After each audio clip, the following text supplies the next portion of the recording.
This will probably take about half an hour to 40 minutes. And you'll get a little taste of how I teach, what I do inside of Nexus for the ladies, and how the engagement and everything works. This is all designed to make you think. Okay? Now, tonight's topic is, are you calm or are you simply fooling yourself? Because I think a lot of people get this wrong. Okay? And I want to start with a question. Are you actually calm, or have you just gotten really fucking good at controlling yourself? Because those aren't the same thing. And I think a lot of people confuse those two, especially people who have, done a lot of work on themselves. And, you used to react immediately, right? You used to send that text. You used to argue. You used to sit around and explain your point of view and yourself for hours. Or how about when you used to cry in front of people? Or you used to get loud when you lost your temper or felt like you weren't being heard? How about when you used to chase somebody down trying to make them understand you? And now you don't. So you look at that and you say, I've healed. Maybe, but maybe. Because maybe you've just gotten better at making sure that nobody can see what is happening inside of you. Tonight, I want to separate those two things. And let me start by asking you something directly. When something really gets under your skin now, what happens first? Not what you show, but what happens internally. Think about that for a second. Do you actually settle? Or does your brain immediately start calculating? What should I say? Or what shouldn't I say? How will this look? Are they going to think I'm crazy? How about, am I overreacting? Should I just wait and do this later? If you go really deep and try to control yourself, how do I respond without looking like an emotional wreck? What happens if I actually tell them what I really think?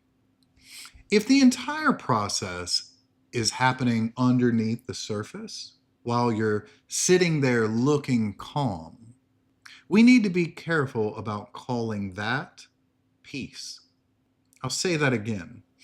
If the entire process is happening underneath the surface while you're sitting there looking calm, then we need to be really careful about calling that peace. Because peace doesn't normally require that much management.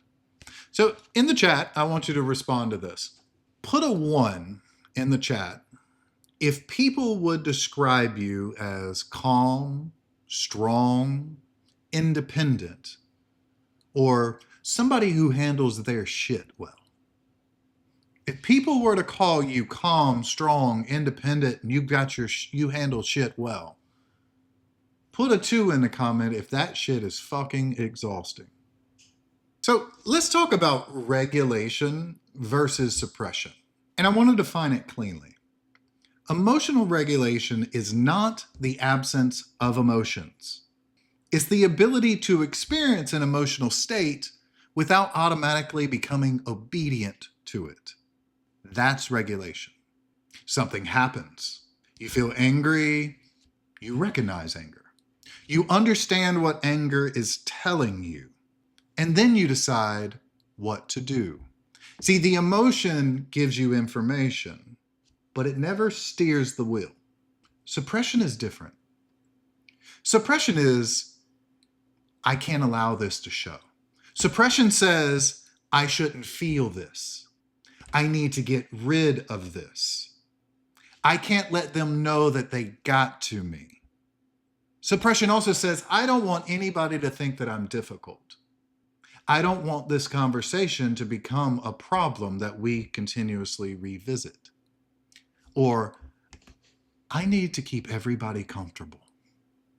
See, that can look incredibly mature from the outside, right? And still be a fucking dumpster fire internally.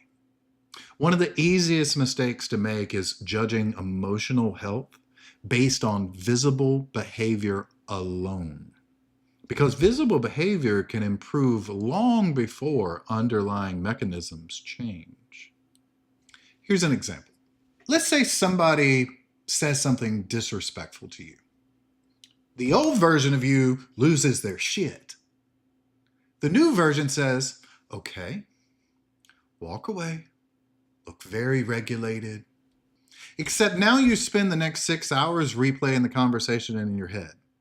You imagine 27 fucking arguments. You're pissed off the entire time in the shower. You're pissed off driving. You're drafting paragraphs you'll never send. You're telling yourself you don't care while thinking about it constantly. Your body is tense. You're sleeping like shit. And 3 days later, you're still talking about how little it bothered you. You did not regulate the emotion. You contained the behavior. And containment is useful. Sometimes containment is absolutely necessary. I'm not criticizing, not at all. If you're pissed off at your boss, please don't throw the damn printer at him because Jay said suppression is unhealthy. Containment is part of adulthood. The question is, what happens afterwards? Did you process it? Did you understand it? Did the state you were in actually ever resolve?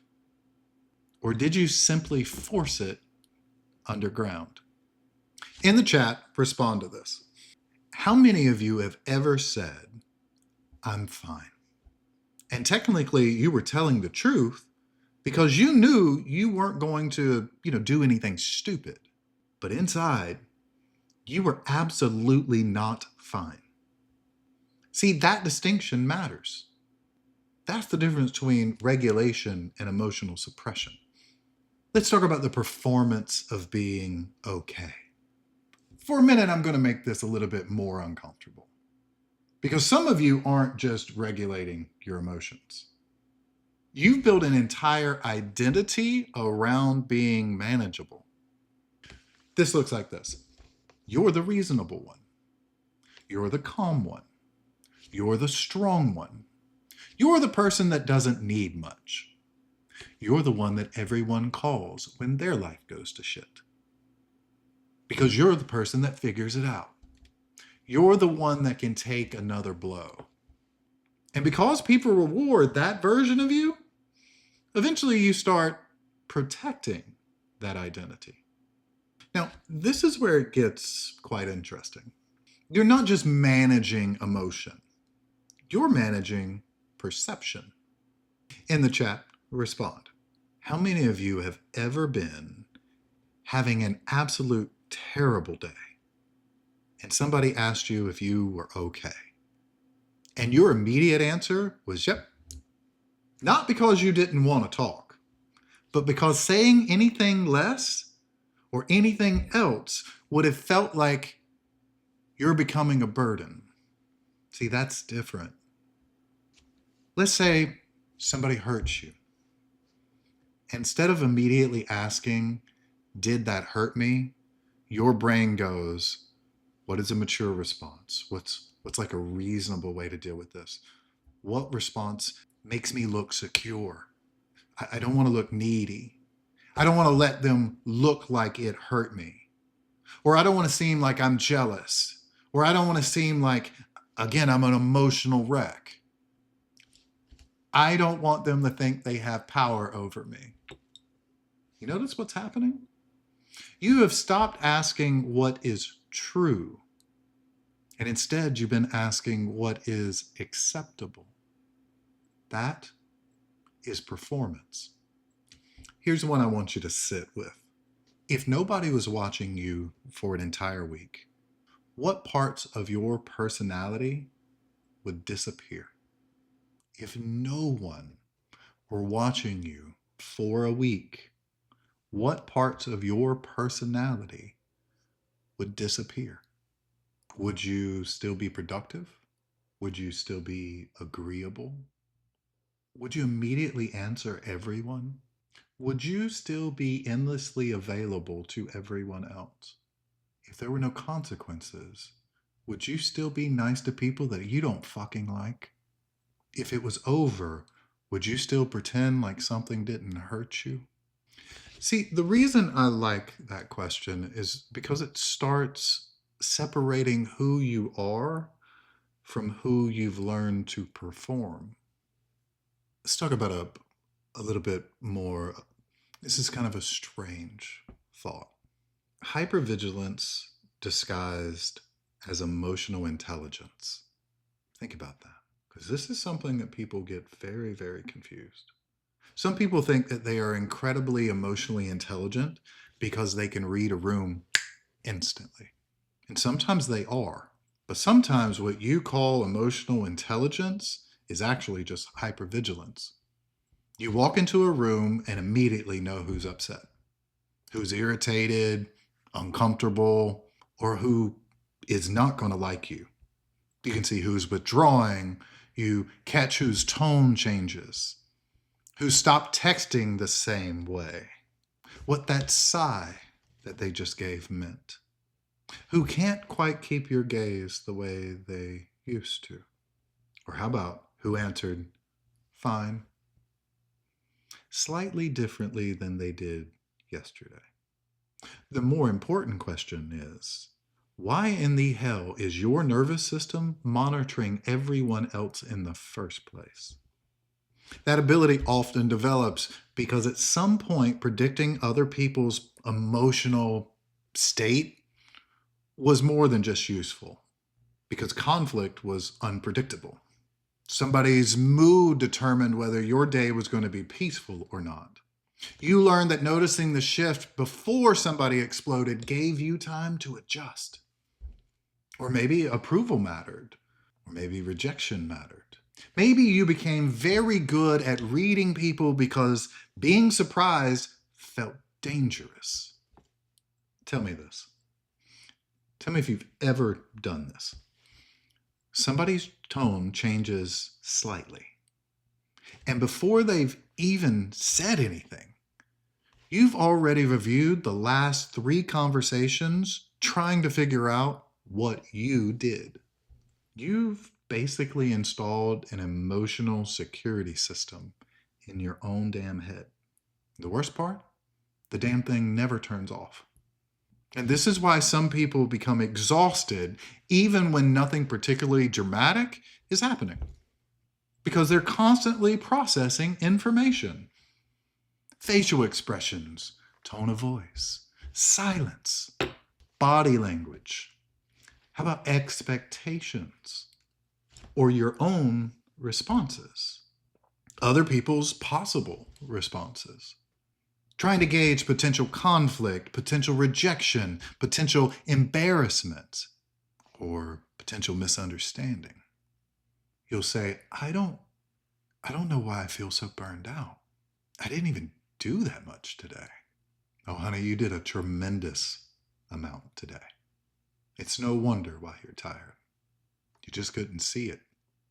So let's talk about burnout just from simply managing yourself.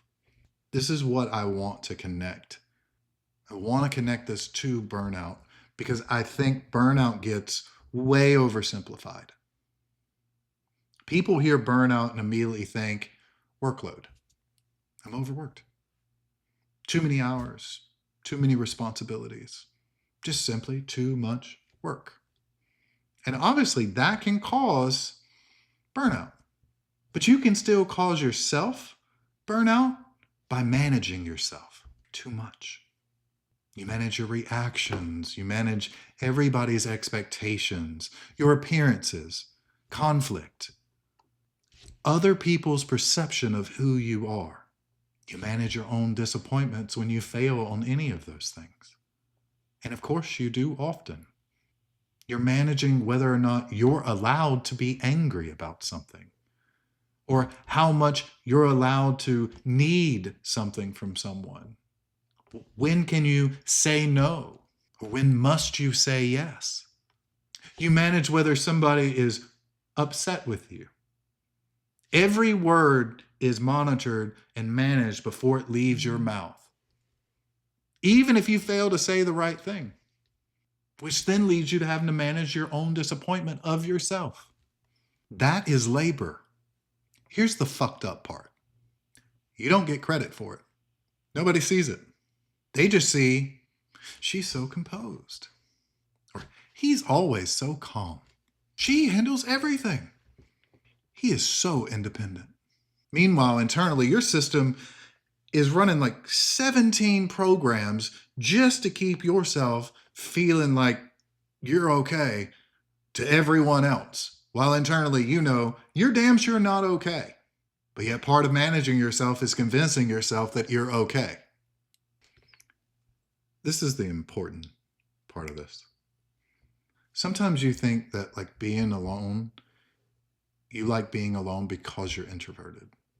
Maybe. There are introverted people in the world. But sometimes you like being alone because it's the only time you can stop managing other people and their perception of you. Tell you some truth. You don't have to read anyone. You do not have to respond correctly.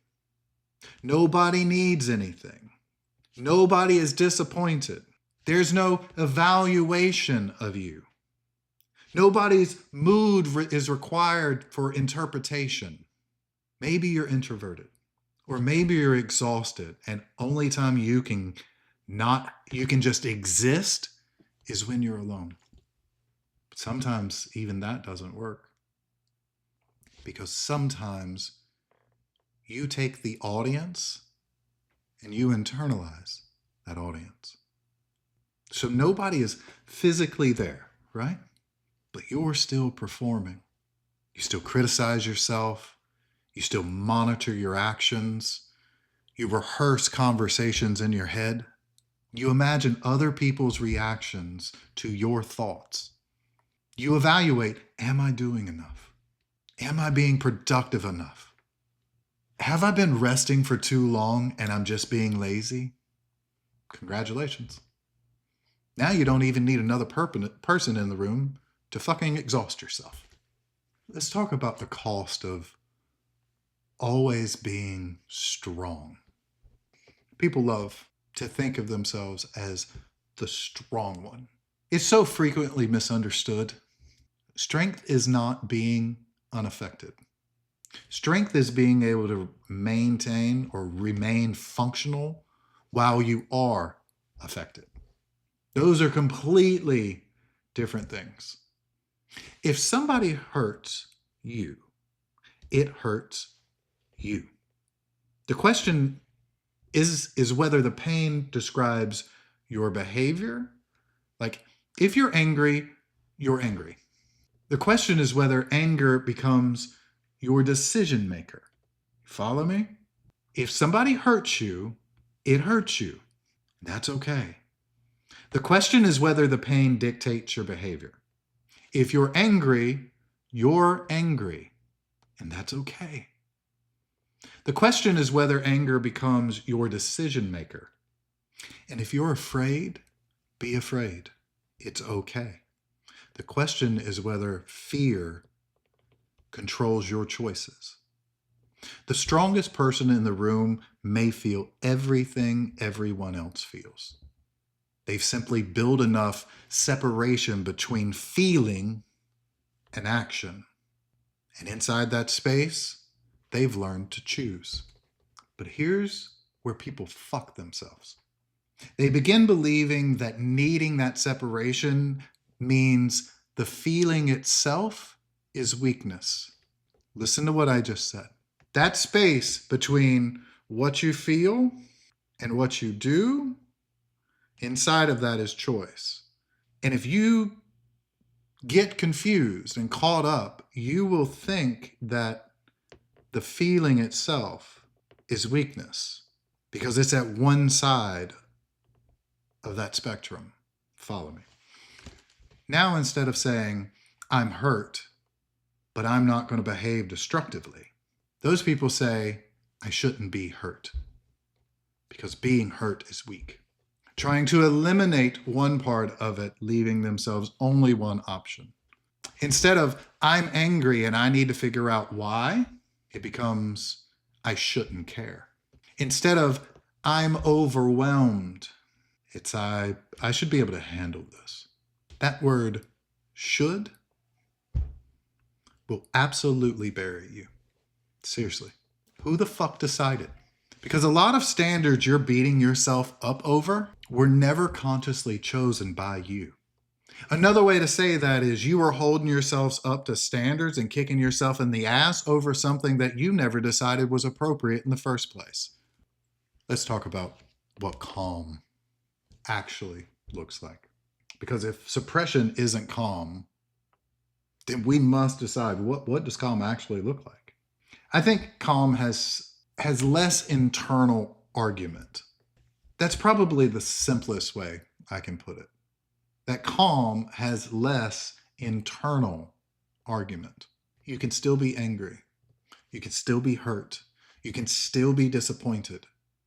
But you're not simultaneously fighting the emotion. Something happens, and instead of, I shouldn't feel this, why do I care? Or I'm being stupid, or I'm being dramatic. What the fuck is wrong with me?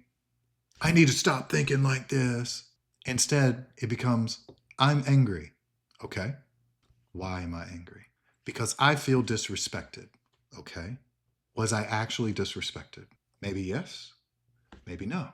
If yes, what do I want to do about that? You're no longer arguing with reality. You're observing it. If you get nothing else from this, get this. And this, it's one of the biggest distinctions I teach. Your emotions are data. Your emotions are only data. They're information. They are not instructions. If I feel betrayed, that doesn't automatically mean somebody betrayed me. The feeling tells me something happening here is being interpreted as betrayal. That's it. Now you investigate it. Maybe they actually violated your trust. Or maybe you're projecting an old experience. Maybe it's just a misunderstanding around something. See, then you can tell yourself, but I don't have to deny the emotion to investigate it rationally. And I also don't have to obey it.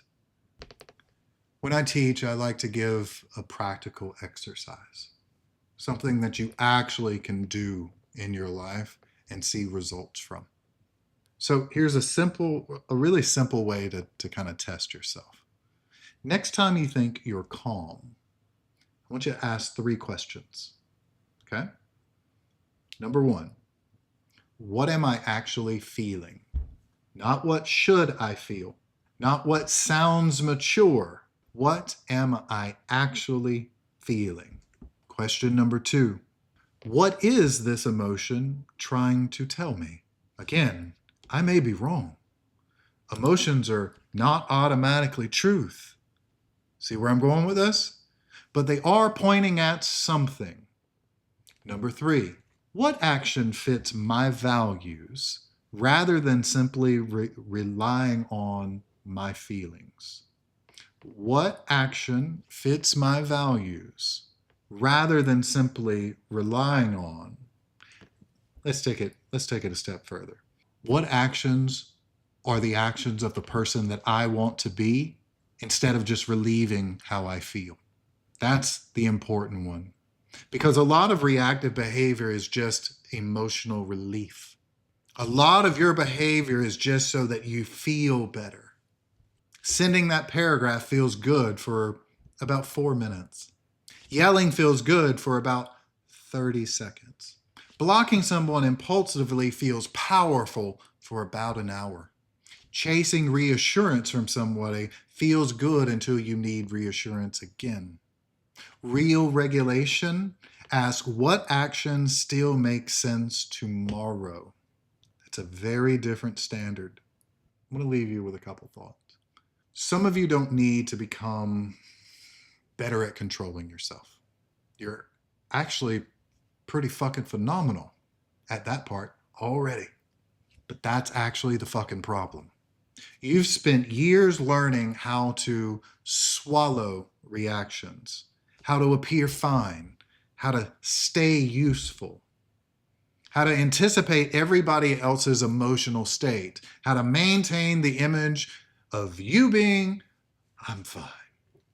If you've done that long enough, calm and suppression start looking identical, at least from the outside. The difference is what it actually cost you. Here's a litmus test for you. Actual regulation tends to decrease internal chaos. Suppression only hides it. Actual calm leaves you with more energy. Performance only consumes it. Actual emotional maturity allows you to experience yourself honestly without automatically acting on everything you feel. You don't have to become less emotional. You just need to become less obedient to your emotions. And you don't have to pretend like it doesn't affect you. Like things happen. Those things affect you. It's okay. You don't have to pretend like they don't in order to prove that it doesn't control you. That's the difference. What do you spend the most energy managing? Your emotions, other people's emotions, other people's perception of you, expectations or conflict? How about just simply the image that you're okay? What do you spend the most energy, the most amount of your energy managing? Your mood, keeping the peace, your image, other people's perceptions. Whatever answer you came up with the fastest, it's probably worth paying attention to. Because the thing exhausting you may not be your life. It may be the amount of energy that you spend trying to control how you experience it. I'm going to repeat that and we're going to close this conversation with that. It may just be that the amount of energy that you spend trying to control how you experience your life is robbing you of the actual life that lays before you and is ready for you to actually live.